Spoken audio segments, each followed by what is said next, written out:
The sun burned low over the plains, casting long shadows across the cracked boards of the station platform. Samuel Carter shifted his weight, boots scuffing the dirt, eyes fixed on the empty horizon where the train was late, again. His fingers traced the folded paper in his pocket, the one promising seed that could still save his land. If it came. The whistle cut through the silence before the train did, shrill and hollow, like a warning. He stood still as it roared past, slowing with a hiss. Passengers stepped off, none he knew, none who mattered. No crate for him. Only voices, boots, and dust. Then came the shouting. A man in a dark coat stood near the edge, gesturing wildly, his face red with anger. A woman stood across from him, stomach round beneath a faded blue dress. She didn't flinch as the man spat words, didn't cry when he pointed at her and the gathered crowd. "She ain't mine!" the man barked. "Don't follow me. Don't come near me." He threw a crumpled letter at her feet. "Find another fool, girl." She bent slowly, picked up the letter, her hand trembling. The train hissed again, wheels groaning, and the man disappeared into the crowd. The people lingered, murmuring. Samuel turned away, jaw tight. Not his business. Not today. But then she looked up, straight at him. Not pleading, not broken, just standing there, with the same kind of emptiness he carried. He looked back toward the station office, but no one was there. No seed. The platform cleared, leaving only her and him. "You waiting on someone?" he asked, voice rough from disuse. "No," she said. "Not anymore." Samuel glanced at her belly, then at the road stretching back to his farm, the one too quiet since Mary died. He didn't owe anyone anything. Not the town, not this woman. But something pulled, low in his chest. "You got a place?" he asked. She shook her head.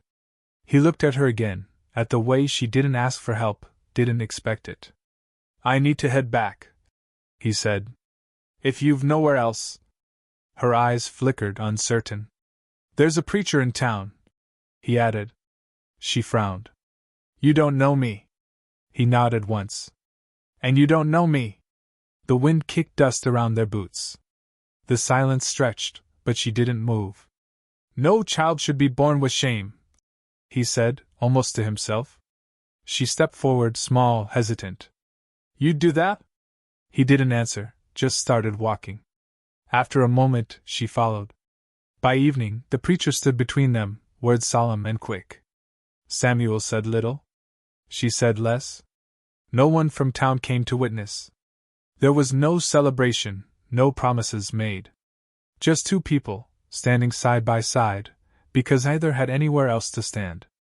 As they left the church, Samuel handed her the reins. "What's your name?" he asked. "Evelyn," she said. He nodded once. "All right then." They rode in silence, as the last light of day faded, and the land swallowed them whole.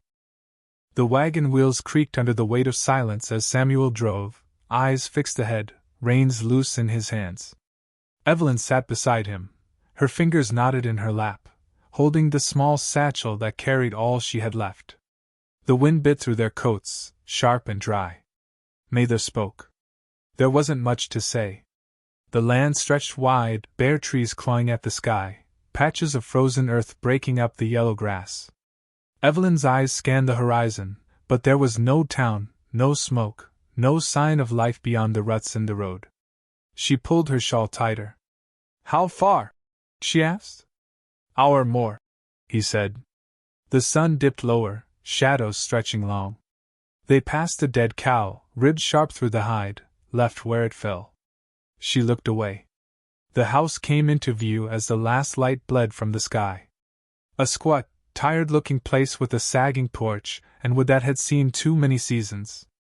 Samuel brought the wagon to a stop without a word. She hesitated, then stepped down, legs stiff. Her eyes caught on the figure standing in the doorway. A girl, maybe 15, with her father's eyes and none of his calm.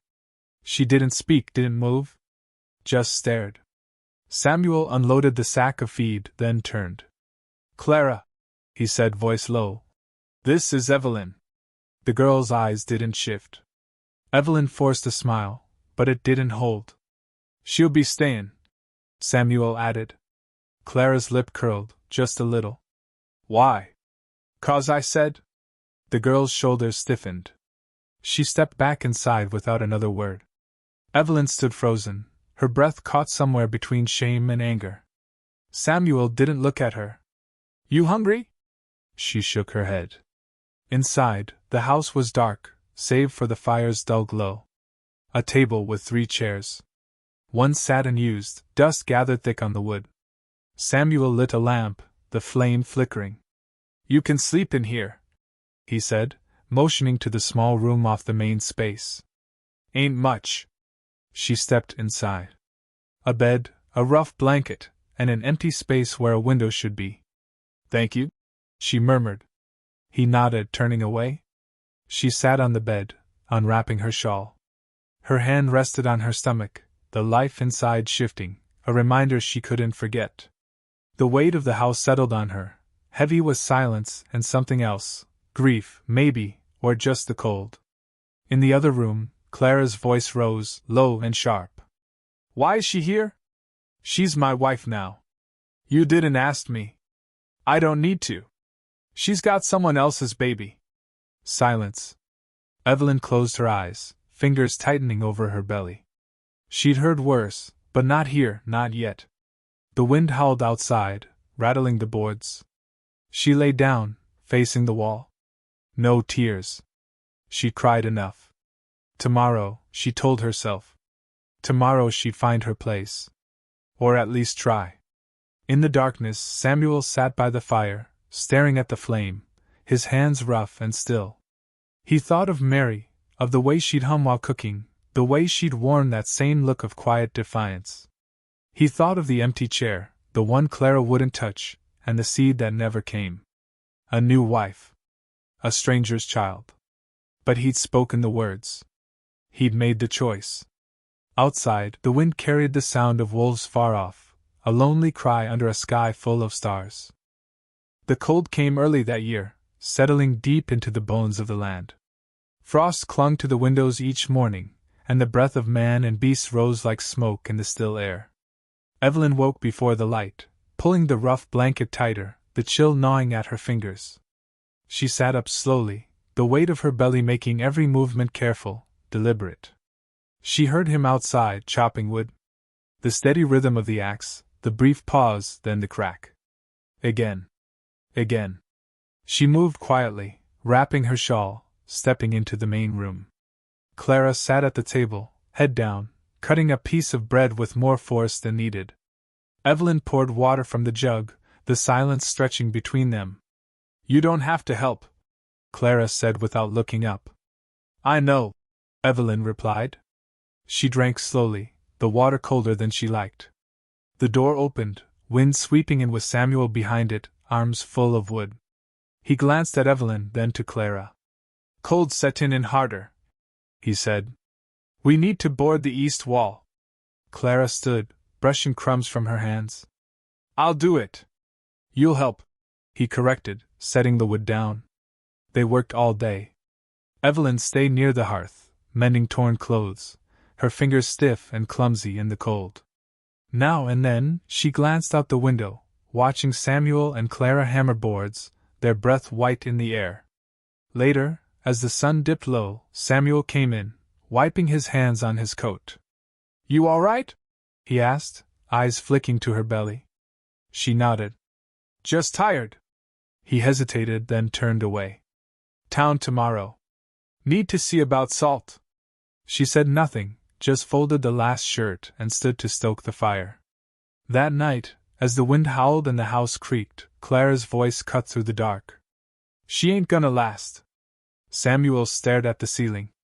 She's stronger than she looks. She's not, Ma. No. Clara turned away, pulling the blanket over her head. Samuel listened to the wind until it was all he could hear. In town, the next morning, the stairs came sharper. The storekeeper handed Samuel the sack of salt without a word, eyes flicking to Evelyn as she stood by the door. Outside, whispers chased them down the street. Samuel loaded the wagon, his face stone. Evelyn stood still, eyes on the church where the preacher watched from the steps. "He told me not to come back," she said quietly. "You're here now." They rode in silence, the road rough beneath them. At the farm, Clara waited on the porch, arms crossed. "He came by," she said. "Who?" Samuel asked. "The deacon. He left this." She held out an envelope. Samuel opened it, eyes narrowing. "A deed offer, more than the land was worth." "He wants us gone," Clara said. Evelyn stepped back, heart pounding. Samuel folded the paper slowly. "He won't get it." The cold deepened, but they worked together. Evelyn learned to move slower, to breathe through the pain. Clara spoke less but watched more. Samuel kept the fire burning. At night, Evelyn sat by the hearth, hands resting on her stomach. She didn't speak of fear, but it was there, in the way her eyes lingered on the door, in the way she flinched at every knock. One morning, she found Clara in the barn, struggling with a broken latch. "Let me," Evelyn offered. Clara hesitated, then stepped aside. As Evelyn worked, Clara spoke. "Why'd you come here?" "I didn't choose this." "You could leave." Evelyn tightened the latch, testing it. "And go where?" Clara said nothing. Later, Samuel found them both in the barn, the air thick with the smell of hay and cold earth. He looked at them, then at the fixed latch. "Good work," he said simply. They nodded, nothing more needed. The days shortened, the nights grew colder, and still they stayed. Together, but not yet whole. The frost clung thicker now, settling like glass on every surface before dawn. Evelyn moved slower, breath tight, hands bracing her back as she stoked the morning fire. The baby shifted inside her, restless with the cold. She winced, biting back the sound, not wanting Samuel or Clara to hear. The fire caught, crackling softly, and she sat near it, wrapping her shawl around her shoulders, eyes closed just for a moment. Outside, Samuel led the old mare from the barn, her breath pluming in the frigid air. He didn't speak as he passed the window, but she saw the stiffness in his step, the way he favored his left leg now from too many days on frozen ground. He hauled the feed, careful and steady, as if the cold were something he could outwork. Clara came in quietly, carrying a basket of kindling. She set it down without looking at Evelyn, brushing her hands off on her skirt. She hesitated, eyes flicking to the fire, then to Evelyn's belly. "You need help with the wash?" Clara asked, voice low. Evelyn blinked, surprised. "Ah, yes. Thank you." They worked side by side, steam rising from the washtub outside, hands red from the cold water. Clara didn't speak much, but she didn't walk away either. When they were done, Evelyn sat on the porch, catching her breath, watching Clara carry the baskets inside. The girl didn't glance back, but something had shifted, just enough to notice. Samuel returned from the far field as dusk fell, shoulders hunched against the wind. He set down the worn tools by the door and stepped inside, face flushed from the cold. "Fences holding," he said, pulling off his gloves. Evelyn stirred the pot over the fire, the smell of stew filling the room. "Good." He sat down heavily, rubbing his hands together. Clara brought him a cup of water, setting it down without a word. "Thank you," he said. She nodded, then sat across from him, eyes on the fire. They ate in silence, the warmth of the stew a small comfort. Evelyn watched them both, feeling the edges of something softer, like the hard lines between them were starting to wear down. Later, as the wind howled against the walls, Samuel stood by the window, staring out into the dark. "He came again," he said suddenly. Evelyn looked up from her sewing. "The deacon?" Samuel nodded. "Offered more. Said we'd never make it through the winter?" Clara's head snapped up. "What did you say?" He turned, voice steady. "Told him we're staying." Evelyn set her sewing down, heart pounding. "He won't stop." "He might," Samuel said. "If we show him we ain't afraid."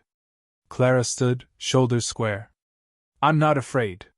Samuel's eyes softened, just a flicker. "I know." Evelyn watched them, something warm rising in her chest despite the cold. She reached for the quilt, pulling it over her lap. That night, the wind screamed louder than before, but inside, the fire held strong. Evelyn lay awake, hand resting on her belly, feeling the steady kicks, the life growing despite everything. She thought of the road that brought her here, the shame, the fear, and now this place. Not quite a home, but close. In the stillness, she heard footsteps. The door creaked open, and Clara stood there, holding a folded blanket. "For the baby," Clara whispered, laying it at the foot of the bed. Evelyn sat up, fingers brushing the fabric. "Thank you?" Clara nodded, then slipped away, leaving the door ajar just enough for the firelight to cast a soft glow. Evelyn lay back, tears pricking her eyes, not from sorrow, but something gentler. For the first time in months, she let herself believe that maybe she wouldn't have to run again. The knock came just after dawn, heavy and sure. Samuel was already up, pulling on his coat by the door. Evelyn stirred in her bed, heart thudding at the sound. Clara sat up in the loft above, holding her breath. Samuel opened the door to find the deacon standing there, coat clean, gloves fine leather, a smirk just beneath the surface. "You're up early," Samuel said, voice flat. "I don't waste time," the deacon replied, stepping forward. "Thought we'd settle this. You're a practical man, Samuel. You know what's coming. Snow's not done with you, and your roof's near giving out." Samuel crossed his arms. "We'll manage." The deacon shook his head, pulling a folded paper from his coat. "Sell me the land. I'll pay you more than it's worth. You take your wife, your burden, and start fresh somewhere else. Better than freezing out here." Evelyn stood behind Samuel now, eyes steady, arms wrapped around herself. "Not your concern," Samuel said, not moving. "It is when you're keeping what's mine," the deacon said, voice low. "You think the town's on your side? You think they'll lift a hand when this place falls in on you?" Clara's voice cut through the cold air. "We don't need them." The deacon's eyes flicked to her, then back to Samuel. "Last offer." Samuel didn't take the paper. "You'd best leave." For a moment, the deacon didn't move. Then he stepped back, face hardening. "Winter's a cruel judge. You'll see."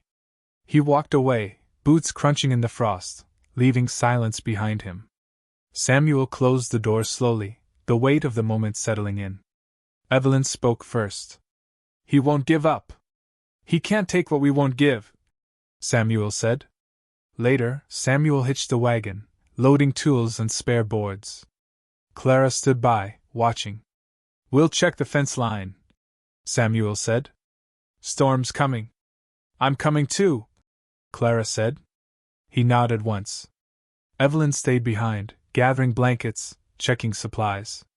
She paused by the window, watching them ride out, a knot tightening in her chest. The wind picked up as the day wore on, skies darkening. Snow began to fall, light at first, then heavy. By dusk, the air was thick with white, the ground disappearing beneath it. Samuel and Clara returned, faces red from the cold, clothes stiff with frost. "Fence is holding," Clara said, dropping the hammer near the fire. Evelyn stirred the pot, her hands trembling. "It's getting worse." "We've seen worse," Samuel replied. They ate quietly, the storm raging outside, walls groaning under the wind. The fire burned low, shadows dancing. Evelyn sat close to the hearth, rubbing her belly, breath shallow. Samuel watched her, eyes narrowing. "You all right?" he asked. She nodded, then shook her head. "It's early, but I think it's coming." Clara stood, panic flickering in her eyes. "Now?" Evelyn nodded, gripping the arm of the chair. "Now." Samuel moved quickly, stoking the fire, gathering blankets, water. Clara knelt beside Evelyn, unsure, but steady. The storm howled, but inside, everything focused on the small space around the fire. Hours passed, measured by the pain in Evelyn's breath, the tension in Samuel's jaw, the tight grip of Clara's hand on hers. And then, as dawn broke faint and pale, the cries of a newborn filled the room. Evelyn held the child close, tears streaming down her face, mixing with sweat, relief, something deeper. Clara sat back, exhausted, watching the tiny face, the little fists. Samuel stood over them, silent for a long moment. Then he reached out, resting a hand on Evelyn's shoulder, eyes soft. "Girl or boy?" Clara whispered. "Girl," Evelyn answered, voice barely there. Samuel nodded. "She's strong." The storm passed, leaving the world outside quiet, blanketed in white. Inside, the fire burned, and for the first time, the house felt full. The snow glistened under the weak winter sun, untouched and smooth, save for the footprints leading from the barn to the house. Samuel stood by the porch, axe in hand, eyes scanning the stillness. The world seemed quieter now, heavy with cold, but something had eased in him. Inside, the sound of a baby's soft cries floated through the open door, followed by Evelyn's gentle murmurs. Clara stepped out, pulling her coat tight, cheeks flushed. She looked older somehow, more sure in her movements. "She's sleeping now," Clara said. Samuel nodded, setting the axe down by the step. "Fire holding?" "She's warm." He glanced toward the distant road, the one the deacon might still ride in on, papers in hand, words sharp like ice. But the house stood solid, the walls patched, the roof holding. The snow hadn't broken them. Clara watched him, then spoke, voice firm. "We can stay, right? You won't sell?" His eyes met hers, steady. "We're not going anywhere." Later, Evelyn sat by the hearth, the baby wrapped snug against her chest. She hummed a tune, low and soothing, a sound of peace unfamiliar in the house. Samuel came in from the cold, brushing snow from his shoulders, and paused. He looked at her, really looked, and something in his face softened. "She needs a name," he said, kneeling by the fire. Evelyn smiled, tired but sure. "I was thinking Mary." Clara stirred from her seat, eyes flicking to her father. Samuel's breath caught, but he nodded slowly. "Mary." The name lingered in the room, filling it, settling like something long missing. The days stretched longer as the worst of winter passed. The fields lay dormant, but Samuel walked them with new purpose, measuring, planning. Clara followed, asking questions, learning. Evelyn tended the small things, the hearth, the food, the quiet rhythms of care, and Mary grew stronger, her cries giving way to soft coos. Word came that the deacon had left town for the season, business elsewhere. The offer stopped. The visits ceased. And the town, as towns do, found other things to whisper about. One morning, Samuel returned from the barn, a small bundle in hand. He laid it on the table, unwrapping cloth to reveal seeds, rough and plain. "Old man Barnes owed me," he said simply. Evelyn reached out, running her fingers over the kernels. "Spring?" He nodded. "We'll plant together." Clara smiled, just a little. "We'll have to teach her, too," she said, nodding toward Mary. Evelyn laughed, the sound easy now. "She'll grow fast." As the last snow melted, the house felt different, not larger, but fuller. Not just in bodies, but in spirit. The cracks in the walls remained, the floor still creaked, and the wind still found its way through now and then. But laughter echoed where silence used to live, and the table never stood empty. One evening, as the sun dipped low and the fields stretched golden, Samuel sat on the porch, Mary cradled in his arms. Evelyn leaned against the post, watching Clara chase the chickens across the yard, her laughter carrying on the breeze. Samuel looked down at the child, her tiny hand wrapped around his finger, and felt something settle deep inside, a quiet knowing, a weight lifted. "We're not much," he said softly, glancing up at Evelyn. "But we're enough," she finished, reaching for his hand. And in that moment, the land didn't feel so hard, the future not so far. Just the three of them, and the soil beneath their feet, waiting for what they'd make of it.